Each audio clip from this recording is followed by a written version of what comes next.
অপেক্ষা করছি বিকেল ঠিক 4:30 অবধি।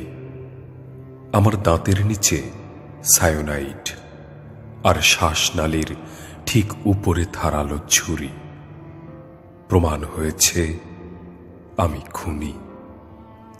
মিথ্যে পরকীয়ার গর্ভে জন্ম নেয়া এক সত্যবাদী। জল্লাদের সাক্ষাৎকার নিচ্ছে প্রচার মাধ্যমগুলো। শহরের অলিতে গলিতে পোস্টার, ঘরে ঘরে চলছে কানাঘুষো। আজ ধর্ষিত হবে মানচিত্র মানবতার।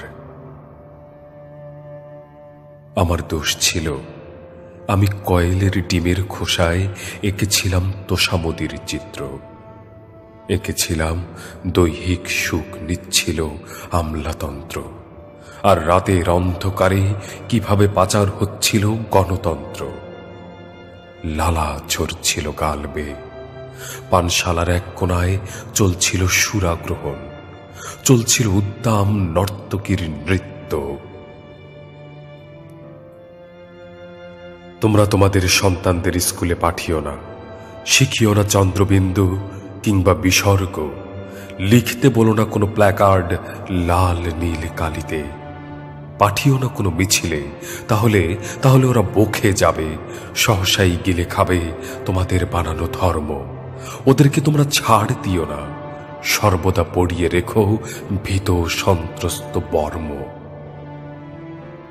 টিভিতে সারাদিন প্রচার হচ্ছে আমি দেশদ্রোহী, কারণ আমি চাটুকারী সমাজ ব্যবস্থার গর্ভপাত করিয়েছি, পতিতালয়ের আশেপাশে ঘুরে বেড়ানো জারজদের করেছি হত্যা, শ্বাসরোধ করে মেরেছি আতেল গোষ্ঠীকে, ব্যবচ্ছেদ করেছি ঘুষখোর খাদক আর যারা প্রধান কর্তা।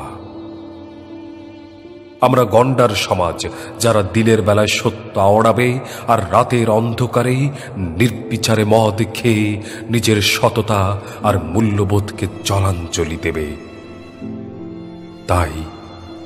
তাই বুক পকেটে সব সময় আমি একটা শোক বার্তা নিয়ে ঘুরে বেড়াই। যদি কখনো বুলেটে ঝাঁঝরা হই অথবা নিস্তেজ হয়ে পড়ি কোনো নপুংসকের ভৎসনায়, আমি কবর খুঁড়ে রেখেছি আমার প্রিয় জায়গায়। জমের ভয়ে নয়, রাতের আঁধারে প্রাণনাশের আশঙ্কাতেও নয়। আর মাত্র 25 মিনিট বাকি, মাত্র 25 মিনিট। আজ হয়ে যাবে মুক্ত চিন্তার ফাঁসি।